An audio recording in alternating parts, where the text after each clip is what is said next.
আপনাদের বলে না কেন্দ্র টাকা দেয়নি, কেন্দ্র টাকা দেয়নি তাই আবাস যোজনা হয়নি। জিজ্ঞেস করবেন তো এই তোলামূলকে। 2004 থেকে 14 কংগ্রেসের সময় ইন্দিরা আবাস ছিল IAY, 4,664 কোটি টাকা দিয়েছিল। মোদিজি প্রধানমন্ত্রী আবাস যোজনায় 14 থেকে 22 কত টাকা দিয়েছে জানেন? 30,000 কোটি টাকা। কত বাড়ির জন্য? 40 লক্ষ বাড়ির জন্য।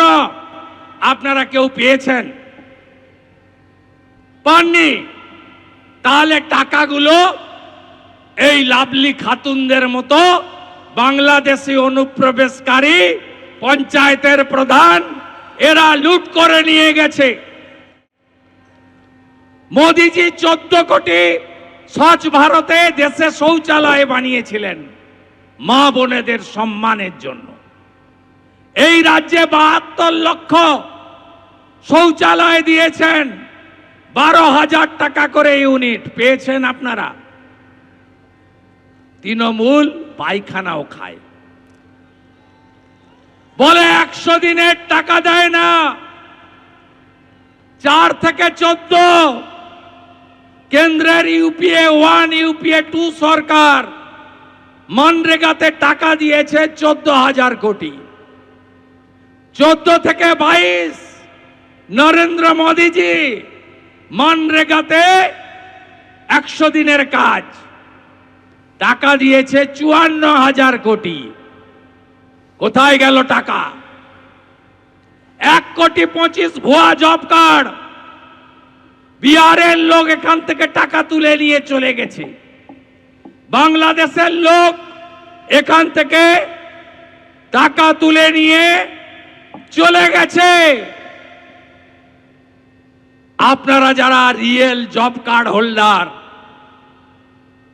কার্ডগুলো গুছিয়ে রাখুন, বিজেপিকে আনুন। আপনাদের 100 দিনের কাজ তো দেবই, আরো বিজেপির রাজ্যের সরকার আরো 100 দিনের কাজ দেবে, 200 দিনের কাজ বিজেপি দেবে। যেভাবে দীপু দাসকে বাংলাদেশের ময়মনসিংহে জ্বালিয়ে দেওয়া হয়েছে জ্যান্ত, একইভাবে হরগোবিন্দ দাস 75 বছর, তার 42 বছরের যুবক পুত্রকে পশু কাটার তরবারি দিয়ে কাটা হয়েছে ধুলিয়ানে। এ কোন রাজত্বে আছেন আপনি? উস্কে ছিল কারা?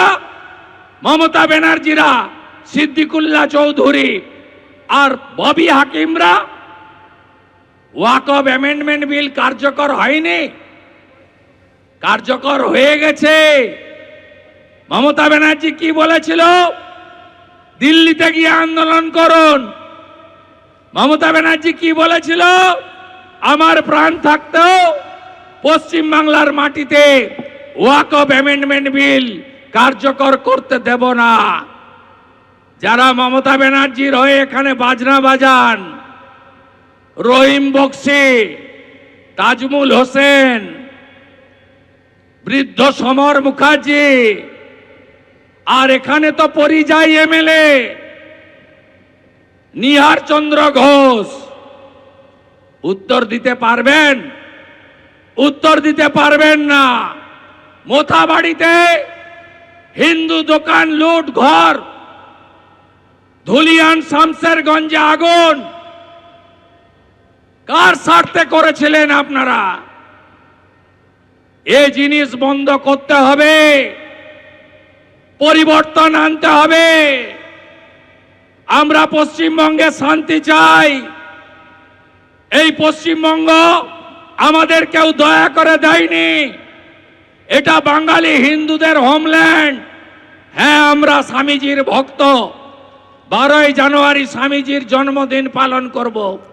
স্বামীজি আমাদের শিখিয়েছেন নিজ ধর্মে আস্থা রাখো, অপর ধর্মকে শ্রদ্ধা করো।